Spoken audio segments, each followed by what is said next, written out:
Fala galera, tudo certo com vocês? Aqui quem fala é o Lucas Josa, também conhecido como ZD, e hoje eu tô aqui para gravar um vídeo em um formato diferente para vocês, para trazer um pouco mais sobre a minha visão para o mercado de criptoativos neste segundo semestre. Mas antes de mais nada, não deixe de deixar o seu like e se inscrever no nosso canal, caso você não seja inscrito. Então, bora lá? Bom, antes de mais nada, para a gente entender o que a gente pode efetivamente esperar do futuro do mercado cripto, a gente precisa inicialmente entender o passado. E para fazer isso, eu quero compartilhar com vocês um gráfico que eu tenho aqui na tela do meu computador, que eu acho que vai tornar isso mais didático para vocês. Então, nesse gráfico, eu tenho nada mais, nada menos que o preço do Bitcoin, a taxa de juros lá nos Estados Unidos, né, o Fed Funds Rate, e também a inflação lá nos Estados Unidos. Então, quando a gente olha para isso, em um passado não tão distante, ali no final de 2021, começo de 2022, a gente tinha um mercado cripto bombando, principalmente por conta do bull market, principalmente por conta daquela injeção monstruosa de liquidez que o Banco Central norte-americano fez na economia ali no período de 2020 e 2021 por conta da pandemia nos Estados Unidos. Entretanto, lá no final de 2021 a gente já começou a sentir um pouco mais quais seriam os impactos e o quão devastadores eles seriam economicamente falando, principalmente quando a gente olha para toda essa perspectiva de inflação lá nos Estados Unidos. Então, lá no final de 2021, nós já começamos a ver que a inflação no país estava bombando e o Fed precisava fazer alguma coisa para mudar um pouco desse cenário. Então, o que o Fed começou a fazer? Ali, mais ou menos na casa de março para abril de 2022, o Fed começou a subir a taxa de juros lá nos Estados Unidos. E aí, de uma taxa de juros flat, ali no intervalo de 0 a 0,25%, a gente começou a ver essa taxa de juros subindo até atingir o patamar que a gente tem hoje aí, que seria o intervalo de 5 a 5,25%. Junto a isso, e na verdade no meio de todo esse cenário um pouco caótico, nós vimos também, ali em meados de junho de 2022, a inflação atingiu seu pico lá nos Estados Unidos, batendo ali na casa de 9%, o que é muito alto para os Estados Unidos, bem diferentemente do que a gente tem aqui no Brasil. E aí chega até a ser um pouco engraçado que quando a gente olha exclusivamente para o mercado cripto, em junho de 2022, a gente começou a ter aqueles episódios ainda mais caóticos, principalmente por conta da quebra de protocolos, quebra de plataformas, como por exemplo a Luna, lá em 2022, que vocês devem lembrar muito bem. Então, quando a gente olha para esse gráfico, a gente vê a inflação fazendo seu pico, que pressionou muito mais o mercado de ativos de risco, cripto está no meio disso, acabou pressionando vários protocolos e também foi responsável por impulsionar e fazer com que esse processo de quebra da Luna, lá em 2022, entre maio e junho, que fez também com que essas plataformas quebrassem, fosse ainda mais rápido.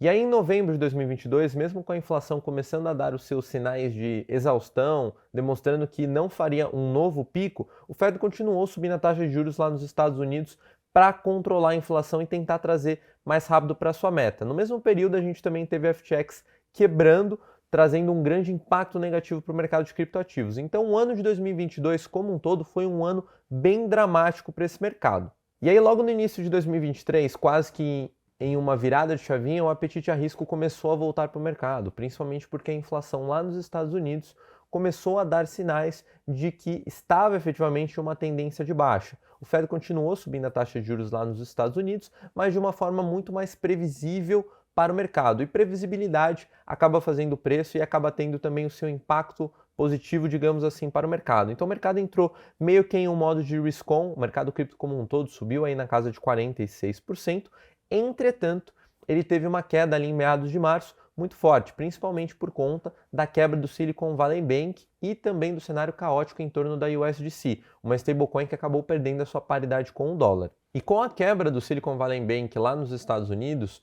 um cenário de pânico se instaurou em torno de todo o sistema bancário, fazendo com que a narrativa de cripto acabasse prevalecendo, sobressaindo e fazendo com que o apetite a risco também voltasse para o mercado cripto. Então nós tivemos, como vocês podem ver aqui no gráfico, uma queda muito acentuada por conta dessa perda de paridade do USDC e da quebra do Silicon Valley Bank, e logo após o SVB o mercado subiu mais 44%, batendo ali as máximas do ano até então.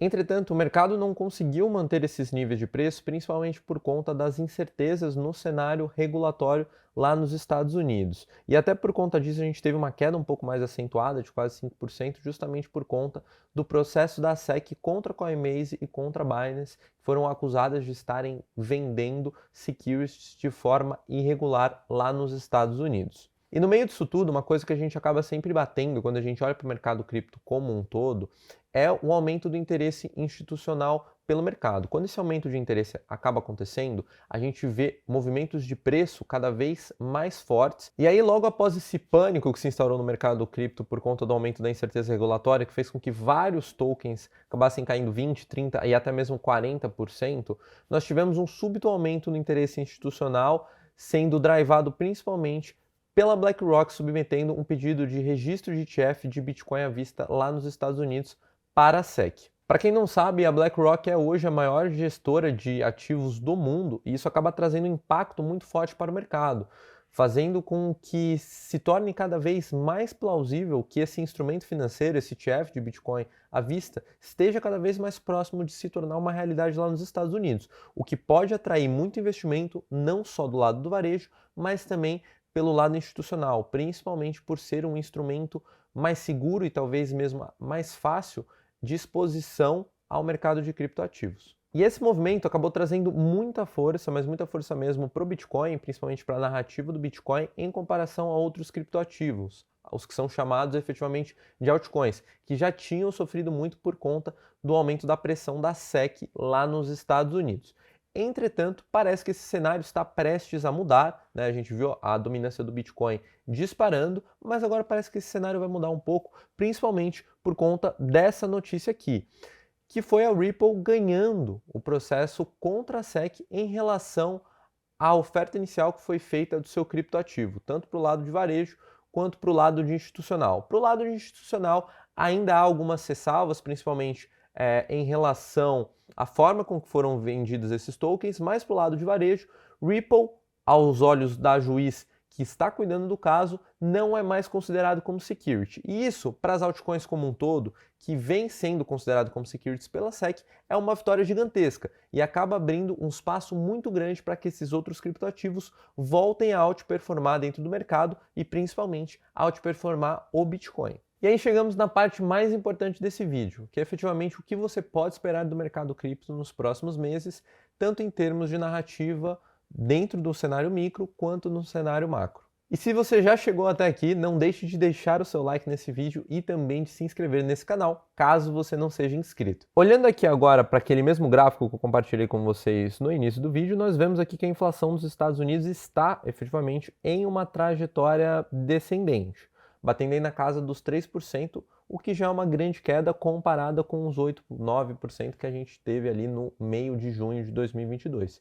Isso é muito importante para a política monetária lá dos Estados Unidos, que tem sido implementada pelo Fed, principalmente porque abre espaço para que o Fed não faça novas altas na taxa de juros e até mesmo inicie cortes caso seja plausível e caso efetivamente isso esteja dentro de seu plano. E aí, como eu já mencionei em uma série de vídeos com vocês, caso essa taxa de juros comece a cair lá nos Estados Unidos, o apetite a risco começa a voltar para o mercado cripto com mais força. Então, provavelmente, a partir daí, nós podemos ver um novo ciclo de alta no mercado cripto que vai ser drivado pelo aumento de liquidez em mercados como um todo. E aí, diante de todo esse cenário, como você efetivamente pode se posicionar em relação ao mercado cripto? Olhando diretamente aqui para esse gráfico de dominância do Bitcoin, nós vemos que a dominância, após bater ali na casa dos 52,2%,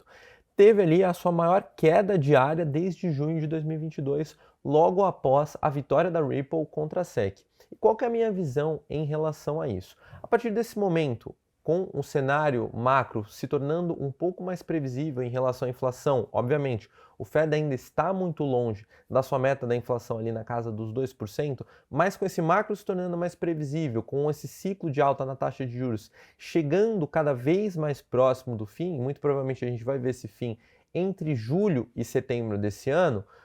a gente tem espaço aqui, caso a dominância do Bitcoin continue caindo, para as altcoins, para outros criptoativos outperformarem o Bitcoin diante desse cenário, assim como nós vimos durante todo o ano de 2021 praticamente, com Solana, Ether, Cardano, esses ativos fazendo novas máximas históricas e trazendo muitos ganhos para os investidores, principalmente em relação a uma cesta somente com Bitcoin. Querendo ou não, isso também acaba casando bastante com várias narrativas que nós temos visto dentro do cenário micro, principalmente com o lado de staking dentro da Ethereum, fazendo com que o Ether e a rede como um todo consigam capturar cada vez mais valor e atrair cada vez mais investidores. Além disso, em cima também dessa plataforma da Ethereum, a gente tem o surgimento, na verdade, o impulsionamento de vários projetos de roll-ups em cima da Ethereum. E todas essas roll-ups, querendo ou não, acabam tendo ali o seu token. Então isso também traz mais apetite a risco para esses ativos e também para esse segmento. Em termos de narrativa, aparentemente dentro do mercado cripto, o que nós temos de mais forte também está fora do Bitcoin. Então isso, querendo ou não, acaba impulsionando com mais força a performance desses ativos em relação ao Bitcoin. No lado de Ether, no lado de Ethereum, a gente tem algumas coisas, como por exemplo toda essa parte de staking, liquid staking derivatives, nós temos toda essa parte de roll-ups, que muito provavelmente vão acabar lançando seus tokens, também trazendo um maior apetite a risco em relação a esses ecossistemas, e isso pode trazer mais apetite a risco também de pessoas que estão de fora do mercado e querem apostar com mais força dentro dessas soluções, e a partir do momento em que tudo isso se matura e vai ganhando cada vez mais espaço, na minha visão, os investidores também vão começar a pensar um pouco mais em diversificação. Hoje, quando a gente olha para essa parte de narrativas, muito está em torno da Ethereum, principalmente por conta dessa parte de staking e das rollups. Mas, pela minha perspectiva, olhando para vários outros protocolos que nós temos hoje também, que resolvem esses problemas que a Ethereum está disposta a resolver de uma forma modular em várias camadas, nós temos projetos e blockchains monolíticas que pretendem resolver todos esses problemas em uma única camada. E aí, dentro dessa linha de plataformas de contratos inteligentes, a gente pode citar até mesmo Solana. Então, na minha cabeça, apesar desse momento em que as narrativas em torno de Ether, Ethereum e rollups estão um pouco mais fortes, o investidor em breve começa a pensar um pouco mais, uma cabeça de longo prazo, e também se proteger um pouco mais caso alguma coisa dê errado desse lado, comprando vários desses outros tokens, várias dessas outras plataformas de contratos inteligentes que atuam como Layer 1s. Então, para mim, tem bastante espaço dentro desse setor também. E aí, tendo tudo isso em vista, é importante fazer a ressalva que isso não necessariamente vai acontecer em um raio de tempo de uma semana, 2 semanas, 1 mês, 2 meses. Isso provavelmente vai acabar levando um certo tempo para acontecer e para se concretizar. A gente tem visto até mesmo muito disso em relação a Ether, Ethereum e também essas rollups, que hoje não conseguem capturar todo o valor que elas estão gerando para o mercado como um todo. Então isso acaba levando tempo, mas, obviamente, quando a gente fala de cripto, a gente está falando de longo prazo, então você precisa pensar bastante para fazer essas alocações e também sempre vislumbrar o horizonte para entender um pouco melhor o que pode fazer mais sentido ou não para sua cesta de investimentos. E bom, pessoal, eu já falei bastante aqui hoje com vocês, espero muito que vocês tenham gostado desse vídeo e espero que de alguma forma ele possa te ajudar no futuro, principalmente ao fazer as suas alocações de investimento e revisitar algumas de suas teses. Te vejo no próximo vídeo, não deixe de deixar o seu like aqui nesse vídeo e também de se inscrever em nosso canal. Um abraço!